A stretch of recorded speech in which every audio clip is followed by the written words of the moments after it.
প্রধানমন্ত্রী নরেন্দ্র মোদী আমেরিকায় গিয়েছেন।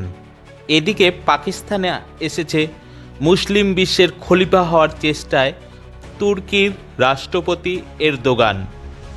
এরদোগান পাকিস্তানে পৌঁছে পাকিস্তানের জন্য তুর্কির খাজানা খুলে দিয়েছে। পাকিস্তান আর্থিক সংকট নিয়ে বেঁচে আছে, তা শুধুমাত্র চীন ও তুর্কির সাহায্যে। তুর্কির রাষ্ট্রপতি এরদোগান পাকিস্তান পৌঁছানোর পর শুরু হয়েছে বরাবরের মতো কাশ্মীর নিয়ে উল্টোপাল্টা মন্তব্য করা।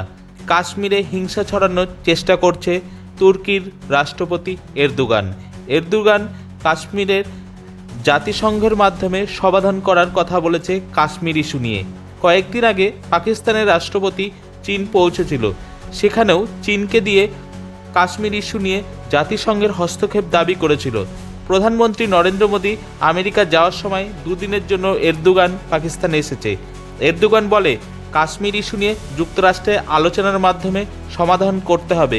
কাশ্মীরের জনগণের স্বার্থের ওপর নির্ভর করে পাকিস্তানের সুরে সমাধানের কথা বলেন এরদোগান। ব্যুরো রিপোর্ট, কলকাতা সমাচার।